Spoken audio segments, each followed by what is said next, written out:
해운동맹 재편 조일기 일주일 남은 흠 매각 변수 변화. 흠의 경영권 매각을 위한 협상 종료 시점이 약 일주일 남은 가운데 글로벌 해운업 동맹들이 재편 수순에 돌입하며 협상 테이블이 또다시 요동치고 있다.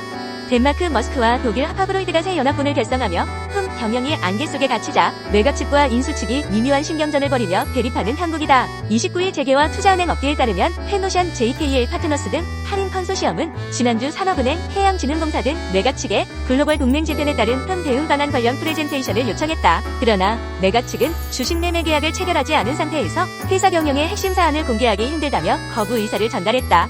매각 측은 이번 동맹 재편은 유럽연합이 올 상반기 경쟁법 포괄 적용 제외 규정 폐지로 예정된 수순이었는데 할인이 협상을 유리하게 끌고 가기 위해 판을 흔드는 것으로 보고 있다. 하파브로이드는 흠을 비롯해 일본의 원, 대만, 양민 등 아시아 선사들과 동맹을 맺고 세계 3대 해운연합 비얼라이언스를 주도해왔다.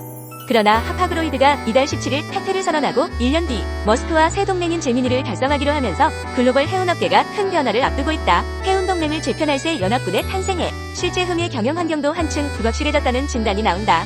흠은 유럽으로 향하는 대부분의 물동량을 하파브로이드와 공동으로 처리해왔다.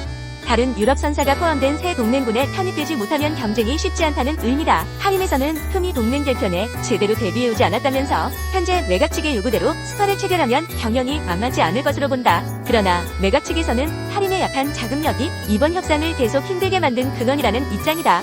실제 한림은 페노션 유상증자를 통해 최대 3조 원, 인수금융 2조 원 등 5조 원 넘는 자금을 새로 조달해야 한다. 전체 인수 대금 6조 4천억 원 중 대부분을 외부에서 끌어와야 하는 셈이다. 그럼에도 인수 의지가 강한 한림은 스파 체결을 위해 그동안 제시했던 요구안은 거둬들이는 쪽으로 방향이 잡히고 있는 것으로 알려졌다. 다만 매각 측이 연간 5천억 원으로 묶어둔 배당금은 보다 자유롭게 활용할 수 있도록 열어달라는 입장인 것으로 전해졌다. 아이디어계의 한 관계자는 흠의 순이익이 5천억 원을 넘지 못해 배당이 줄면 그만큼을 다음 해에 증액시켜야 한다는 것이라고 말했다. 금융당국이 기업 밸류업 프로그램을 언급한 가운데 자동차주와 금융주에 관심을 가져야 한다는 조언이 나왔다.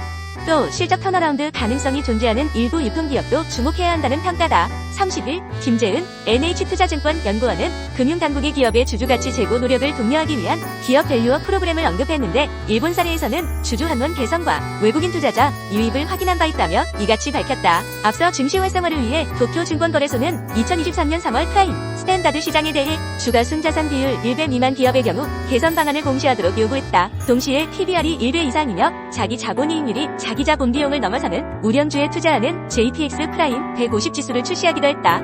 이에 운용업계에서는 이러한 정책과 관련한 액티브 상장 지수 펀드도 출시했다. 그는 도쿄증권거래소 집계에 따르면 2023년 말까지 프라임 시장의 40%와 스탠다드 시장의 12%가 PBR을 개선하기 위한 경영개혁 방안을 공개했다고 밝혔다며 활용 방안으로 크게 3가지로 구분되는데 미래 성장 전략 제시자본 효율성 개선, 주주환원 확대라고 설명했다. 이어 일본 주식시장의 최근 상승이 기업의 적극적인 자본 효율성 개선 노력 등이 부각됐다면서 이 정책으로 지난해 일본 기업들은 자사주 매입과 배당 지급 규모를 확대하는 모습이 확인됐고 이에 지난해 외국인 투자자의 기록적인 순매수도 나타났다고 강조했다. 김 연구원은 국내 주식시장의 밸류에이션 상황도 일본과 크게 다르지 않은데 PBR 1배 미만 기업들이 다수라면서 주로 금융주, 경기민감 수출주, 통신, 소매 등의 일부 내수주가 해당된다고 분석했다. 이어 기업의 변화 가능성에 대한 투자자들의 기대가 주식시장에 반영될 것이라며 지난 간담회에서 한국거래소는 상장사들과 긴밀한 협의를 거쳐 2월 중 세미나를 통해 세부 방안을 발표하겠다고 했고 세부 방안이 발표될 때에는 여러 만년 저평가주들의 주가 흐름은 양호할 가능성이 크다고 전망했다. 특히 PBR 제고 방안으로 주로 주주 환원을 고려할 것으로 보인다. 결국 시간이 지날수록 업황 및 현재 실적, 주주 환원 가능 여력 등이 반영되며 수혜 업종은 압축될 것이란 판단이다. 아울러 그는 지난해 실적 주도주의자 기업이 배당을 결정하면 투자자가 이를 확인한 후 투자 여부를 결정할 수 있도록 제도적 여건을 조성하고 있는 자동차와 금융주에 관심이 필요하다며 또한 올해 실적 턴어라운드 가능성이 존재하는 일부 유통기업에도 관심이 필요하다고 덧붙였다. 금융당국이 기업 밸류업 프로그램을 도입할 계획이라 밝힌 가운데 주가 순자산 비율 1배 미만의 대형주로 시장에 관심이 쏠리고 있다.